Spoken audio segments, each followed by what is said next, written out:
Hello there, Chris Schmidt from Rocket Lasso with another tutorial. In this one, we're going to be breaking a chain in half and trying to make it as dynamic as possible. We're going to be tackling some slightly simpler versions of it and then maybe getting fancier as we go, even getting into some pretty cool Xpresso setups. So I'm looking forward to that. Now, just a quick heads up, I did transfer all of the replays from Rocket Lasso live episodes into a new channel. There is going to be a link in the description below. Make sure you go and subscribe to that channel as well if you like the replays. And a good reason to bring that up right now is that this entire thing came from a question from Rocket Lasso Live. Someone in the audience wanted to know how to break a chain, and we attempted to do it with one method, and it worked, but we ran into a lot of limitations. So I did a lot more exploration on it, and this tutorial is a result of those explorations. Now, beginning with a look at what was made during that live stream. The main idea here is these are rigid body chains, and right here in the middle, there is a pre-broken, right there, there's a little cut, pre-broken soft body link in the middle. If I hit play, it's going to work all right. You see it goes down, these chains stretch, and then that one is trying to hold on via a lot of stiffness, but immediately you see a problem where it's not what broke. That soft body was even stronger than these chains. So the first thing to do would be to crank up our steps per frame, but then you'll see some problems arise. A lot more steps per frame, and it's stretching. And I think at this point it will work. You'll see this is the soft bodies can't hold on. They're going to stretch, and you see it is stretching. It's passing through a little bit. Well, still broke in the wrong spot. I think if we crank up the steps per frame enough, it would start to work. But let me list through the problems. First of all, you see it's passing through that mesh. Although the biggest problem I think I see is that it's really jittery. It is, just look at all these other parts of the chain. Look at how they are fighting each other, and it's like shaking, jitter, jitter, jitter, jitter. It's just, that's not accurate. That's not the way a chain would actually react. And we're already cranking up our steps per frame a lot, and there's just so much jitter in there. So a lot of what we're going to be doing is to avoid that. So we shall begin in a new file. All I have is two materials. One for a sky, so we have something to reflect, and then the metallic material. Everything else we'll be making from scratch. Here, well, let's just begin. We're going to make a dynamic object, but we're going to make it a little bit differently. I'm going to begin with a rectangle and change the height to half the width, so it's 2 times wider. Turn on the rounding, crank it up all the way, which ends up being 100. So we just have a nice oval shape. It's a good default chain. We could potentially change the scale, but let's just work from this. It's a nice kind of big overall chain. I think it'll work for us. Now, we could sweep this, and from that sweep, create the rigid body, but that's where the problem actually comes in. It comes in the inaccuracies of having to view that as a mesh. In fact, I'm going to jump back just real quick. If we were to look at any of these dynamic objects, it's actually viewing each of these chains as a moving mesh. And what that means is having to calculate every single polygon. And that's just not an accurate way of calculating dynamics. But do you know what is a super accurate way of calculating? Spheres. Spheres are great. I'm going to set the radius of the sphere to 40. So, 50 is just a little bit too big. So down to 40, and with that, we can decrease our segments. You can actually crank it down to any super tiny amount you want, but I'm going to leave it slightly round looking. And grabbing a brand new cloner. In that cloner, drop the sphere. And the cloner will clone around that spline we have. Now, the background's pretty dark right now, but I think as soon as we sweep it, we'll be able to see pretty nicely. Set the cloner from grid array to object. The object will be this rectangle, and we got some clones. Excellent. By default, the distribution is set to count, but the count is, it's not very evenly distributed, but that's because of the spline. If we click on the rectangle, we can change this to not be adaptive, but be uniform. And actually, yeah, as soon as I click this number to refresh it, you're going to see that it changes the distribution of the way the points are separated. And now these are more evenly spaced, which means back inside the cloner, we can add exactly however many we want, and it's going to space them out very cleanly, very evenly. Now, you could go, I think, as low as something like this, where they couldn't slip past each other, but there's no reason not to push this further to the point where they're intersecting each other quite a bit, and we're getting more of a solid shape as if it was swept. So, yeah, fine start right there. Next up, we don't need to align clone. That's just going to take a little bit of calculation for aligning them. So we can turn that off. They're all just going to go back to their default rotation. Next up, we need to make this dynamic. So I'm thinking on the cloner, we can right click, add a simulation rigid body. And by default, the shape is automatic. So who knows how it's actually deciding what shape this is. But in this case, I'm going to say the shape has to be an ellipsoid, essentially a sphere. It could be a stretched sphere, but it's a sphere. So this is being treated like a sphere. But each of these, if we go one frame forward, they're going to explode outward because it's a bunch of intersecting objects. That's no good. But here's where the magic of this technique comes in. We're going to say that it should not inherit the tag and apply it to the children. Instead, it is going to create a compound collision shape. So what that means is all of these are individual little spheres, but then they're being treated as kind of the sum of all of them. So just by changing this to ellipsoid and compound collision shape, we now have a dynamic body that is incredibly accurate. So to show you, I'm going to create a floor, move this down, and copy the dynamics tag onto the floor. That should automatically adapt. We don't have too many frames right now. I'm immediately going to jump it up pretty high, like 999. And it's going to take a little bit for it to fall over. But if I hit play, you see it's going to hit the ground and tilt a little bit and then fall over flat on its side. So it's like, okay, clearly it's able to see a little bit more of this shape. That's a very nice start for us. Okay, what's next? Well, let's keep things organized. Let's rename this cloner link. That'll be one link of a chain. And let's just prove that this is working properly. I think we can copy and paste this link and throw it into another cloner. A second cloner here, throw in this one link and create a series of copies via it being a linear cloner. And we have to offset on X axis. We know this is 400 wide, so let's try scooting over about 300. So yeah, there's some overlap between them. And we can make as many links as we want right now, but that should rotate on P as well. So rotation on P, and now we've got a series of these links going. If I hit play, hopefully that will be dynamic. Actually, the original one's still there, but you can see it's dynamic and they have fallen. They're all interlinked and then they bounce off the ground.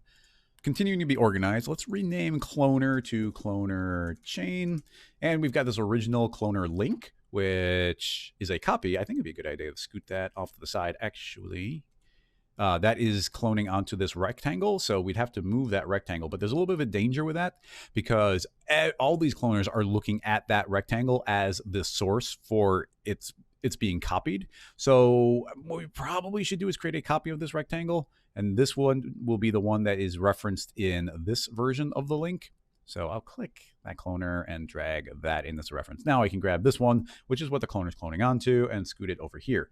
Now, we did want to do it that way because we need one link that is dynamic, but it's not a rigid body. It'll be a collider body. I'm thinking we can take just this one. Let's rename this one single link. And then we can rename this one chain link. Just to stay organized. And I'll move this above it. It's kind of the order of operations. Doesn't make a big difference. But if I hit R for rotate, I can spin it a little bit and see that we are on P on this one. So rotate that 90 degrees, and that becomes a collider body as soon as I click on its dynamics, dynamic, off. So that should not move anymore. So all of these should be free to move, and they'll be stuck in place by that one.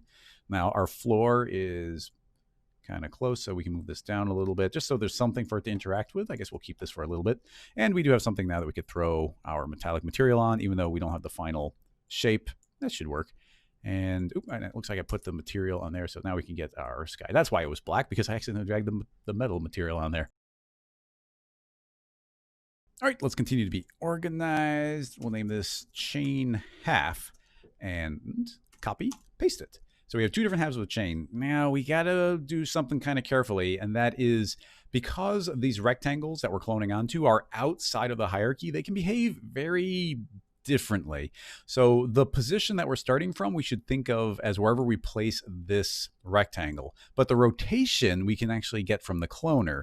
So in this case, I'm going to grab this cloner, hold down shift and spin it, you see it's going to spin very nicely. But if I were to move it, actually, let me show you. If I were to move it and then do some sort of refresh, it's going to jump back to that position. So we don't want that. So I'll hit undo. And if we want the start position to change, we have to change it via the rectangle. So grabbing the rectangle that's cloning onto, that becomes both the source and the base rotation from it. So moving this over here, we have room for one link in the middle. So that's working all right. In addition to that, we have this original locked down chain. Once again, if we want to move it, we should move the thing we're cloning onto to create it. So that can scoot over here. And now we have two halves of a chain copied over nicely. Now, a bulk of what we're going to be focused on today is this middle link, the one that we want to break. And we're going to very manually say that that's the one that's going to break. But after that, we want the rig itself to do the work for us. So we need one more link. Select this single link and the cloner, copy, paste, place the rectangle where we want it to be, right there in the center. We don't want this rotation anymore, so I can zero that out. Let's make sure that we are positioned correctly so nothing's intersecting. It's not like it needs to be in a particular spot. It just needs to not be intersecting. If we were to hit play right now, it should work, except this middle one is a rigid body or a collider body. It's not going to move. So right away, clicking on this extra link. Actually, once again, let's be nice and clean. So this is cloner broken link.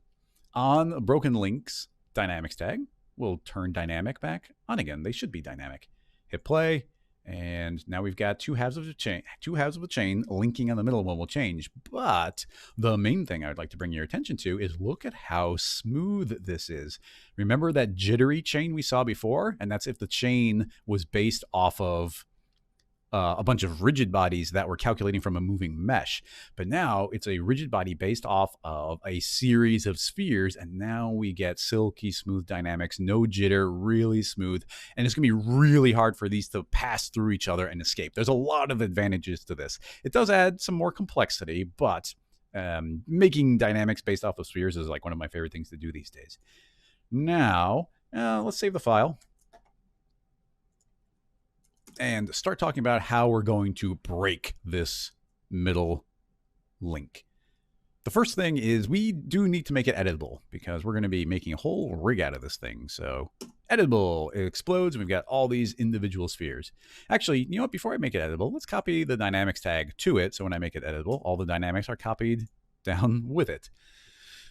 We want to connect these somehow and in a way that they don't move a lot. So I'm thinking we want to make a connection, and the best connection that doesn't really move is a fixed connection. So under simulate dynamics, we have connectors, different connector types. So we can grab a connector, drop it under the first one, and switch the type to fixed. With fixed, we could manually grab sphere 0 and sphere 1, and boom, now they should be linked together. That's fine. It's offset. We should hit reset PSR, put it in the same location, and those two are now linked. Keep in mind, we have 26 different spheres, and we're going to be making several changes to this rig as we go. So we're going to use a little bit of Xpresso right now. Even though it's an advanced node in Xpresso, we're going to use it in a very simple way. I'm actually really excited that we can talk about it in this way. On this connector, I'm going to right click and say programming tags Xpresso. Move the window over. What do we want to control? Well, we want to control this connector. And in that connector, make it a little bit bigger. In that connector, we want to control what we're inputting into object A and object B. So let's just drag object A directly into the input on this connector node. Also object B into that. Now, what do we want to feed into those? Well, we know that this connector is a child of the sphere. So we know that the parent is one of the things that we want. So it's relative to the object that we have the Xpresso. That's a good way to start. So I'll drag in another copy of this connector. Now we need to find some relative references to them.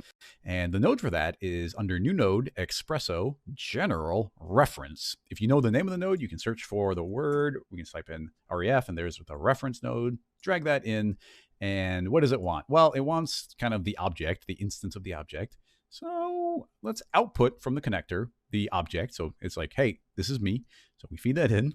And what do we want to do? Well, the only other parameter we have in here is a path. So there are actually 4 very simple commands that we can use here. And that is up which would be you, down, next, previous. So those 4 letters will go up, down, next, previous. So the first thing we want to connect to is the parent. So that would be going up a level. So we'll type in capital U, and that can be fed into object A. Let's create a copy of this reference node, feed the object into it again. And what do we want to output from here? Well, your instinct might be that, well, the connect wants to connect to the next object, but actually that's not the next object. The connect doesn't have any siblings, so there is no next. So what we have to do inside the reference is travel up and then next. So it's going to go up, next, and it should directly link to the next object. So if we connect that as well, we can now close Xpresso. And if I click on the connector, you can see it still says sphere 0 and sphere 1. I can hit clear and boom, it just feeds it back in again. It's like, no, you told me to do this. So it's constantly updating with that new information. So if I were to drag a copy, holding on Control or Command on a Mac, a copy of this into the next sphere, you can see that it updates to 1 and 2. Copy again, and it will update 2 to 3. Excellent. Well, now we just have to manually copy this everything, but we don't have to manually relink those. Now, I know it just took a little bit of time as we were explaining what that connection did, but normally you could just build that node really quickly. In this type of scenario where you're making a lot of duplicates, this will save you a pretty decent amount of time. And another copy. Now, I'm going to intentionally let this break, but actually, well, before I do that, all these connects are all at the same 0 point. I want to select all of them. So let's do in the object manager, click on the magnifying glass. I'm going to search for the word connect, and here's all the connect objects. Selecting the top one, hold down shift, select the bottom one. We now have all of them. And you see all of them are at the same point. I'd just like them to be moved to the 0 position of all of their parents. So we just click reset PSR and they all jump to that base position. Just keeps it a little more organized. I don't think you strictly have to do it. Now, there is one problem, and that is this bottom connector, it doesn't know what to connect to because there is no next on it. There is no up next. It's just broken. So we need to manually fix that one. And just to show you, if we were to hit 1 frame forward, you can see how it's kind of exploding right there. And that's because that connection isn't happening. So if you see this happen, it's because that connection is not linked. So we can rewind, delete this Xpresso tag on the final one because it'll keep on trying to override us. And this final connector, manually link it to sphere 0. And that should now be linked perfectly up with that one. And now if we frame by frame forward, then hey, it's linked. Very nice. If we zoom out, take a look at our overall chain, we should be able to hit play and have another link in this chain, but we're going to see a couple differences. This middle one, even though it's got these fixed connectors, it is behaving very much like a rubber band. You see how stretchy it is. So it's kind of entertaining along those lines, but it's not exactly what we want right now. Now, a lot of this is just because it's like one dynamic body is connected to the next, which is connected to the next. It's just the way Cinema calculates it. If you wanted that to be like a very rigid shape, you would actually do what we did on these other links, which is to say you could have turned into a compound collision shape. But once you've done that, it's kind of locked in at that shape, and that's not what we need here. We need this to be able to move, and actually in a little bit, you'll see we even do want it to bend, but we don't want it to bend this much. Now, unfortunately, there is no setting for like stiffness or anything like that. It just is what it is. So the only way to change how accurate that is, and let's hit play again and take a look at how rubbery. The only way to change that is to change the global setting, Control D or Command D, under Dynamics, under Expert is our steps per frame. Now, these spherical collisions are actually incredibly quick to calculate, super accurate and very quick. So we can crank this number up quite a bit, and I don't think it's going to slow us down that much. So cranking up to 25 frames, I can hit play, and we're still getting a really good frames per second back, but you can see that this is a lot stiffer. It is now not stretching like a rubber band anymore. There's just maybe a little hiccup in there. We could keep on cranking up this up higher if we wanted to be more accurate. And setting this to what is going to be more of your final steps per frame, I think is actually pretty important, because depending on the settings we do from here and move on, that could do a cascade effect as you go further along the line of what we're building here. Now, one last thing I wanted to do is, I always find that the cinema dynamics feel like they move a little bit slowly for me. I know our scene scale is a little large right now because we left everything at default, but It is not unusual for me to go into our general tab under Dynamics and put the timescale to 150 just to make everything a little bit snappier. So hit play, and those will just go a little bit quicker. Keep in mind, if you do make it run faster, it's typically a good idea to do a couple extra steps per frame, just because we just essentially are cutting out half again as many steps per frame as I had. So I'm going to jump it up to 35, and it'll slow it down a little bit, but that's going to run quicker, and I like the way that's linked up. All right. Now, we already kind of got a little bit of a preview of what my thought here is of how we can make this break. And that is if we disconnect one of these connections. So we can just choose any one of these links. Let's grab this one. So our magic one will be 7, and 7 is connected to 8. If we were to grab this connection and turn it off, suddenly these are not able to be connected anymore. They'll actually force their way apart from each other because of the nature of the dynamics, and then they'll snap back into place to whatever extent they can. They're not ignoring each other anymore, and that becomes a broken link. Now, the connector itself does have the ability to break. It has a breaking force. So if I turn that on, we need to make it so it can break. This is actually tougher than you might think it is because you have to put a ridiculous number in here for it to work. So let's try putting a 1 and hit play and let it go. And okay, it broke right away, like instantly. As soon as there's any stretch, it broke. So that's not strong enough. We want that to be stuck. So let's make it, whenever you're making changes like this, I always go by an order of magnitude. So I'm going to put an extra 1. So it's 10 times stronger. Hit play, still breaks right away. So let's put another 1. So we're at 111. Hit play, still breaks. Let's put another 1. Hit play, still breaks. At this point, you might be thinking it's broken or it's not working properly, but let's add another 1. Hit play, still breaks right away. Add another 1, still hit play, still breaks. Doesn't even seem any different. Add another 1. Hit play. Oh, it broke, but it looked a little different that time. Let's add one last 1 and hit play. Oh, look at that. We had to go up to, I don't even know what this is, like 11 million before it was enough for this particular setup not to break that connection. So somewhere in between that order of magnitude is our magic number for it to be holding on enough to not break. Now, I'm actually happy with this the way it is, where these are stuck together and working quite well. In fact, it's pretty stiff. It's all working as a nice setup. So I'm thinking if we actually wanted this to break, I want to keyframe one of these links and drag it away. And as it's dragged away, force it to break. So let's see if we can make that happen. I'm going to collapse the broken link here. And this one is based off of this single link. And I think we want to just keyframe this, this spline directly. So in that, under coordinates, the X is the parameter we want to keyframe. I shall, actually, let's let it pre-roll a few frames. And then at this time, it will begin animating. So I'll create a keyframe by clicking on our little keyframe dot there, hit play. And over the course of some time, let's say right around now, I will move this pretty far. So I'm going to move it, let's say there. I'm not sure if it's too far or not far enough, but click another keyframe there. Rewind before you hit play. Now let's let that play through, and slowly we'll see this one move away. And as it moves away, it suddenly will yank that enough where it snapped. So this is strong enough to be a chain, but eventually it pulls it hard enough that snaps. Now I'm actually traveling way further than I needed to, so I might jump to that keyframe, and I can do that by just clicking, next keyframe, and I'll scoot this back to be like half the amount. Keyframe, rewind, hit play. So that should travel slower and not as far, and then still snap it. And then the chain suddenly can let go, and they kind of even whip backward, which I think is, probably pretty accurate to what would be real.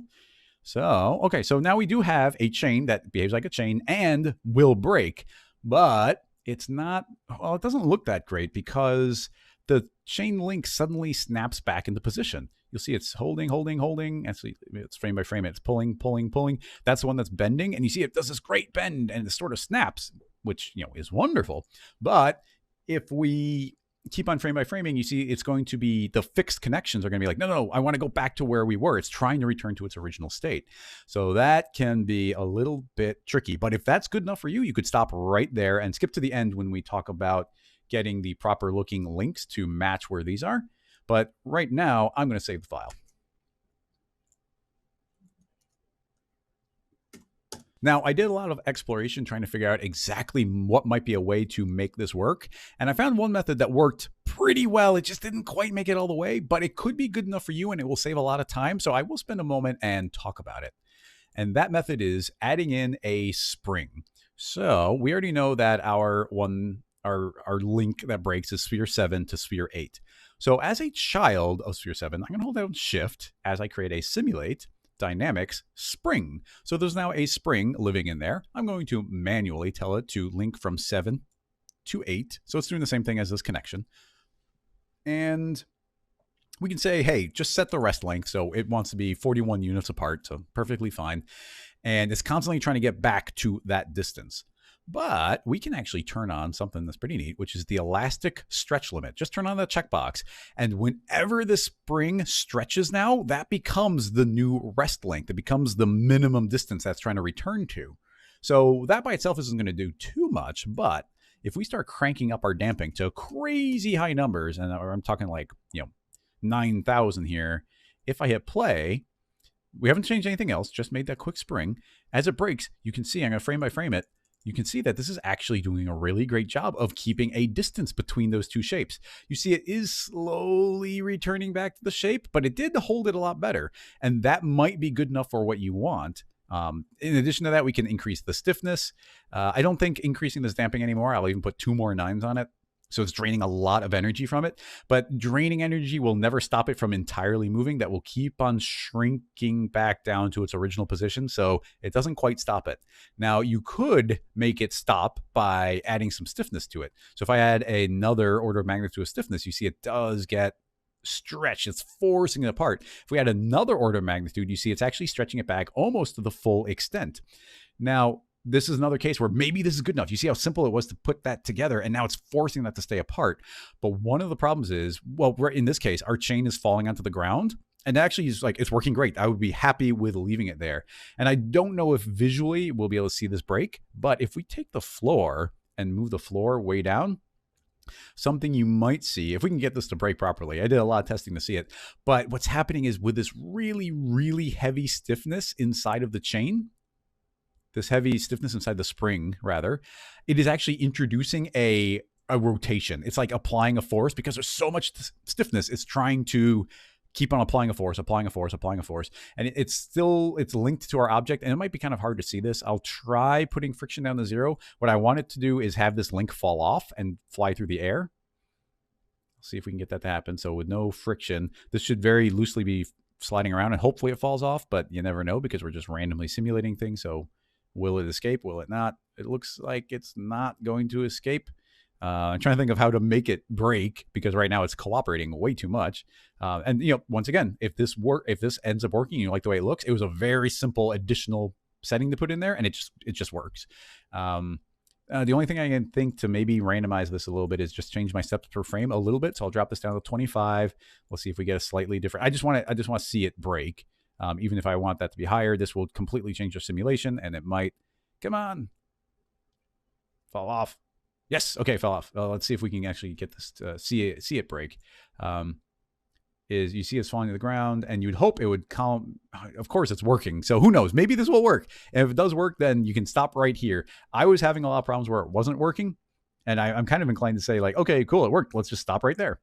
Because before what I had, it was just adding energy, and it was going faster and faster and faster and flying out and not being under control. And even if it stayed on the rest of the chain, it was like making it wave around in ways that were not realistic. But you know what? Right now it is behaving, and if it works right there, then you could say, cool, done, stop right there. You know what? I was going to go deeper on this. We're going to do more Xpresso and try and link everything. But you know what? This is working. And if it's working this well, I see no reason to go further. If people end up having problems with it, maybe I can do a follow-up to part 2.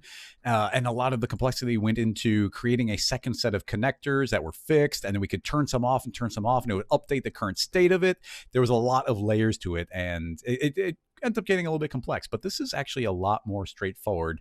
It's working well, and I'm actually quite pleased with it. Let's intentionally try and break it and see if it does break, then maybe we can continue.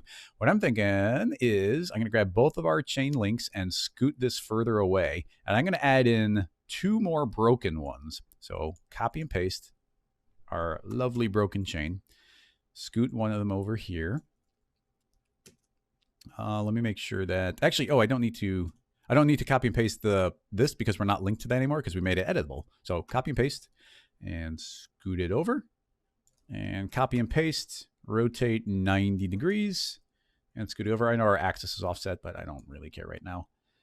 Maybe it's overshooting a little bit. If they're intersecting, actually, it's not really a problem, but let's just scoot this in that little bit to make sure it's working. And we can also just go to axis, scoot this into the middle, and get those properly in the middle part. But I just want to see, just for fun, because, hey, if it's working better, and I thought I was going to be recording for another half hour, if it's working, then let's try and push it further. So we got 3 different ones that should all, in theory, break. They all each have their own point where they would break. Let's hit play and see what happens.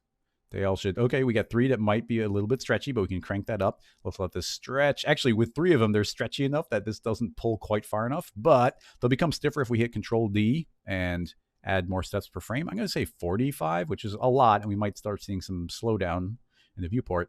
But these should be stiffer overall, but still might be not stiff enough, and we might need to pull. Oh, okay, you did see one of them broke, but all 3 of those could have been ones to break. And in addition to that, we can also lower the breaking point there. If we search for, actually, we have to search for number 7. Actually, it's going to be a little trickier than I thought because we got 3 separate ones. But if I select this connector, and it's the number 7 connector, and that connector, and also this number 7 connector, I'm holding on Control as I select them. It would be a good idea to rename these. So let's call this break. So that's connector break. So now we can search for that one separately if we need to. But all I was going to say is we can select each of those and we can lower this break force. So I can grab this 11, the first 2 ones, and type in 5. So now it should be half as strong. So they're more likely to break. And that increases the chances that maybe more than one breaks or just one of them will. But yeah, you can see that's breaking and stretching, and it's maintaining that extra stretch. So, hey, if it works, it works. And you can see how you might be able to make more than one chain break or link them to different points. It's actually fairly robust. I mean, it's entirely possible you could build an entire chain out of these broken ones, and then you just won't even know where it breaks. The way we did it is we're art directing which one should break. But if this is as robust as it is, then we could just say, hey, go ahead and break wherever you want to. One thing I would be semi-curious about, and once again, we're just tinkering around because it seems to work, is if we were to grab, which one did break? I don't even know which one broke. But if we were to grab this, and actually, we can simplify because we don't need all those extra ones. So I will scoot this back into position to have the one, just simplifying. Grab these 2, scoot them back. Okay. Just for fun, I know it's going to break because of the spring, but let's search for connect. And we've got all these connectors. And let's actually select the one that we know breaks. I'm going to copy its breakpoint. And on all of these connections, I'm going to say, hey, you can break, and they all have the same breakpoint.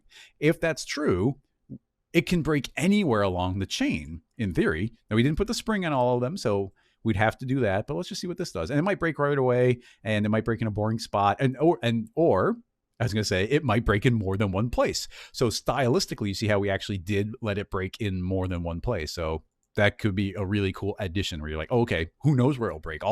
This could be a whole series of chains that could all break anywhere and you wouldn't know. So a lot more power and just randomness if you were to do that, especially if you made a whole bunch of different chains, you apply different forces around, maybe randomized this value a little bit. It's, gives you options. All right. While I like that, I do want it to only break in one spot, especially that's going to be important for the next step we're going to do. And that is we need to make these look more like nice links and not be these spherical things. I mean, hey, maybe you like the way these look and you can render them this way, but I don't think that's the way a usual chain looks. So in order to do that, let's turn that off and save again. Now, we got a couple different chains. We're going to have to treat some of them a little bit differently. So the first one that we'll deal with will just be our broken link. So I want all these spheres. So in order to select all of them and not the connects, I'm going to hold down Control as I click Collapse, and then don't hold Control as I expand, and now you can see that I can just see the spheres. Selecting 0 to 24, all of them are selected, and I can now go into the MoGraph menu and create a tracer. That should automatically make a tracer object with all those linked in. I don't want to trace the paths. What I would like to do is, I never remember if I want to connect all objects or connect elements. I'm going to try connect elements. Nope, let's connect all objects. And you can see that it's creating a tracer line, but it's actually linking every point. So we have to turn off trace vertices. And now it should just be, actually, no, maybe it is connect elements.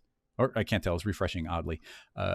So we can visually hide this, and let's see. Okay, no, well, I don't know if we can trust that either because this is here. Let's turn that off. No, see, it's not working. So on the tracer, it should be connect all objects. And now you can see it's drawing the line between all of them. So with that, we can sweep this. Holding down Alt while I click a sweep, then hold down Shift as I create an end side. And that automatically makes that child. We know these have a radius of 40. So just type in a radius of 40 and create as many sides as we want. Tick this up to something that's relatively smooth, like 12.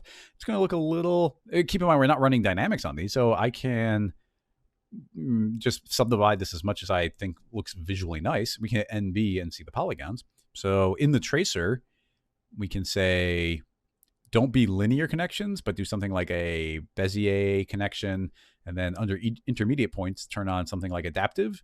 And now you can see we get the curve in there, and it's going to subdivide it as much as it needs to give us a 5-degree angle. We could increase that if we didn't want quite that many. Lots of different settings. But you can now see that we've got a single link, and that should move wherever this middle one goes. So if I were to hit play, it will follow it. And it seems to be not having a refresh problem, but sometimes it looks like it's lagging a single frame behind. Actually, we are seeing a little bit. It can look like it's lagging a single frame behind. In this case, it doesn't seem to be. But we're going to see a problem almost right away, and that is this is creating a loop, and we're breaking at 7 and 8, but that's not where we told this to break. This is actually breaking between 0. It's actually breaking between our, let me scroll this so we can actually see everything. Drag this. Actually, make sure you don't make changes. Don't rewind all the way before you make changes. Now you see there's that one frame of refresh we had to do, but you can see it's actually putting a break between 0 and the last one. It's not looping there. So we can fix this pretty easily by grabbing 0 through 7 and then dragging this until it goes all the way to the bottom, and then we'll put them at the bottom. So it's actually going to keep those linked and actually break between 7 and 8. So that should hopefully be, and you see just out refresh, that is where the break is. Now you see, okay, it is where the break is. When you hit play, and if you like the gap here, then boom, you're done. That will just work. And as this pulls, you'll see that'll snap, and that should keep the distance, and it works. Of course, there's a pretty big gap in there. So if you do want to fix that, it takes a moment, but it's not too difficult. Under number 7, that's more where one of the breaks is, we can hold down Shift as we create a null, which will make it a child and automatically grab its position. So this we could grab and drag over all the way if we want to, or to be more accurate, we could move it halfway. And let's just call this null 7, and then drag a copy of this, holding on Control, drop it as a child of 8. And that's actually in the same spot. I can scoot it just a little bit over if I want, a little gap, and name this null 8. And then back inside of our tracer, the very first object is 8, but we can say actually the very first object is null 8, and then that null 8 will connect to 8. And at the very end, the final object is 7, but we could be, no, the final object is actually null 7 that comes after 7. And you can see that it linked to the center point, the axis of 7 and 8, but now it's also linking to these nulls that we could scoot around and put exactly the spacing that we want and really clean that up. And as long as we're kind of in the center here, this is the midpoint where they would break, and it's just going to be most dynamically visually accurate. And thus, if we hit play, it should break in the proper spot, and we don't have that big gap, and they should be keeping their spacing there really well. Excellent, working great. Now that one is actually more straightforward. The refresh is happening where this is calculating before that. Typically, I would move this below the thing that it's referencing, but I don't think it's going to really change the order of operations here. I think you always get that frame of lag, but it won't render with the frame of lag. But that's fine. We have that one link, and we can say, hey, these links make sure those don't render. This sweep would probably be a good idea to name it broken link. Now we need to make these other ones. I wish I had a better way of doing this. I'm very stumped as how to do this. If someone else figures out a better way to do it and you actually make it, don't just guess and put in the comments, actually make it, be like, oh, that worked, and now tell the rest of the world. I have not figured out a way of swapping these out without baking things down and doing a manual swap. The reason for that is we're running the dynamics in a cloner in a cloner. If we made these links not in a cloner, maybe there'd be a way to do it. But the way it's laid out, you gotta do it manually. So it's a pain, but I haven't thought of another way around it. So the thought is, let's create a copy of this sweep. And instead of sweeping around this tracer, we can delete that tracer. And it will be sweeping around one of these chain links. So I'll drag that in, holding Control as a copy, and make that. I shall click Reset PSR, so it zeroes it out. And you see we have one link right back there. Now, I want this to get copied onto all the different objects. Actually, you see the subdivisions on this are different as well because we had set that to uniform, but we could set that to adaptive, and that'll actually create slightly less polygons, especially if we jump this up to an angle of 10. So here is a link. So let's just say sweep link. And that's going to be what we copy into some various places. Now, before we do the difficult baking one, we can manually drag this and place it wherever we want to when it comes to referencing the original links, the ones that are locked in and they don't move. So I can just, it might be smart to make an instance. So I can say, so I have sweep link, create an instance, put that as a child of that rectangle, which should be able to zero it out, and click Reset PSR. And then copy that into the other static one, which should be right there, and say Reset PSR. Actually, that was not the right one, so let's make sure we do it here, the single link, Reset PSR. You see that's zeroed out there. Those won't be moving. Tell the single link, the static one, let's see, chain link. Yeah, that's this one. Tell this one, don't be seen, don't render. And then grab the one on the end here as well, which is, I think, which one is it? I think it is this one. So we can say, don't be seen, don't render. And I was even getting confused, so I didn't name them well enough. Single link is probably a good descriptor on there. And this one, single link. That'll just keep it a little more organized. So those are the really straightforward ones to move. And let's keep in mind, this one's just a reference. We can scoot it wherever. So now we've got that working, except for all of those. And obviously those are the important ones. These are the dynamic ones. Like I said, I have not figured out a way to fix that except to bake it. So we will do that. First, we'll save it because you can always, go back to wherever you saved. And this isn't destructive. It's just manual. Before we copy these links in, there's one last little bit of cleanup we need to do that I only just found out from doing a little bit of testing here. A little edit point, and that is when we moved this one over, we didn't move this cloner, and it's gonna not work right if we don't move this cloner in the same location. So I'm gonna make this chain a copy of this one. Keep in mind, this is the one that we flipped around and moved. Now I don't want to flip it, but I do want to move the axis of this cloner to the same location. So I'll just zero out its X, or its XYZ. Hit apply. It's going to look weird for the first frame, but if we do a refresh, you'll see it'll pop into position. That's all we need to do for that cleanup. Pull it back out again. It doesn't need to be a child. Now we need to bake this. Control D, cache, bake. And actually, it's going to bake really long. So let's drop our timeline down to something more like 300. So that should be enough for it to swing a few times. Click bake. Doesn't need to take that long. Now, once again, just to reiterate, if somebody has a better process for this, I would love to hear it. But I have been at my wit's end and spent a lot of hours on this, and this is as good as I've gotten it. So if you figure out a good solution, put it in the comments. I would love to hear it. So that's now baked. With all of the dynamics baked, I'm going to select the chain and the chain, right-click, MoGraph cache tag, bake. So those can now apply to all tags. Yes, it's going to bake through. It's going to run really quickly because we already baked the dynamics, and that will finish. And now all that is baked. Now we can essentially delete out the children. That is stored all the position, scale, and rotation information. So we don't need these anymore. Now, if you don't want to be destructive, we can just pull them out and say, don't render. Pull it out and say, don't render. And now inside here, we can feed it this sweep link, and I'll put another copy of it inside the other one. And now those are copied in. They should be taking on the baked information from those baked cloners. All the dynamics should be working. And there you go. You got your final chain looking nice and smooth, and that one breaking in the center. I'm quite pleased with everything overall. There's a couple things I'd like to see better, but at a certain point, you got to put these out in the world and see what other people can do with them, and if other people can find a better solution than I can, which I hope they can. I will say one last thing, and this is just I don't want to say a quirk of dynamics, but the silver or the bullet dynamics that Cinema 4D's dynamics are based off of. It's, I gotta say, now that we've increased our steps per frame, this one on the left is a little, it's choking a little bit. You can see right now when I hit play, the smoothness went away.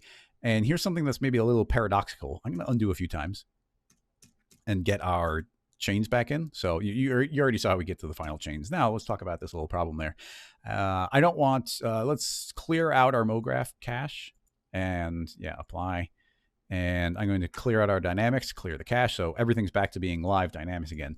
So you'll see that this is live, and that's getting really jittery over there. Kind of paradoxically, this is primarily caused by increasing your steps per frame too high. It's trying to be too accurate, which means I think that these spheres are colliding into each other and thus being thrown really far forward, because this is the object that's animated. And if they're being flung really far forward, we're now getting that jitter happening. Now, it's because of how accurate it is that it's trying to force it that direction. So if we hit Control or Command D, go back to Expert, and start dropping our steps per frame back down again, so I'll say 15, nothing else has changed. That's just the steps per frame. If we hit play, look at how much smoother that is over there. Like it is significantly less jittery. And I will say, I don't know how well this will work, but I'm going to drop our steps per frame down to 5. And because of how accurate these spheres can calculate, I think that this should probably work pretty well. You're going to see that the chain isn't going to break there. Now, and you see how smooth, just look over here. You'll see how smooth that is now on the edge. So that's with a lower steps per frame. Of course, we need to find the right balance, because now this middle thing, which is controlled by a bunch of fix connectors, is super stretchy. It's a rubber band. So we have to find that happy medium of where this isn't too jittery, or it depends on your framing. I mean, depending on what you're working on, we can crank this back up to our 45, which was giving us really nice results everywhere except for this edge. And if the framing of your animation is just zoomed up a little bit like this, then hey, that doesn't matter. And we just care about this chain breaking right there. I mean, I guess it may be a little bit of jitters traveling through the rest of the chain, but that's going to work better for this part, maintaining its shape a little bit more. And I really love this bend in the way it's maintaining the shape after it breaks. So, just a lot of raw information there. Hopefully it is useful and you can utilize this in some of your workflow. And of course, I would love to see where that ends up. So as you can see, that was a bit of an experiment. This is one where I have questions, and I would love to see if anyone has solutions to this. I wanted to put it out there because there's a bunch of techniques in here that I think are really powerful and really useful, and I think can be applied, and final animations could be made from this. But there are a couple of workflows or even limitations that maybe other people have a solution to. But using the ellipsoid, the spherical dynamic shape as a way of creating a compound collision shape, I think is really neat. In addition to that, there's the fixed connector and using the spring, a really rigid spring to force it apart and keep that link broken. So especially if you think of a solution to any of the questions I was kind of posing, please put a comment below. I will check them out. I try and read and respond to as many as possible. And if you make something cool from this, please put a link or send me a message on social media, Rocket Lasso at all of the things. It's really appreciated. In addition to that, if you appreciate this kind of content, these tutorials, my live streams, actually important to mention that I live stream every Wednesday off of YouTube, where I just take questions for at least 2 hours from the audience. And like I said, this was inspired by one of those questions from there. But if you want to see more of this type of content, you want to support me, I have a Patreon set up. There's a link below. It's appreciated, not necessary. As you can see, the tutorials end up out there for everybody. The live stream for Rocket Lasso Live is out there for everybody. But you get access to the scene files. You get access to a couple bonus streams where we're trying to go deeper and figure out the technical parts of these. And the best bits of that end up as tutorials. But, if any of this ends up being useful to, any projects or any work you're doing, hey, it's appreciated. So that will wrap this one up. Thank you so much, everybody, for watching, and I'll see you in the next live stream or the next tutorial. Bye-bye, everybody.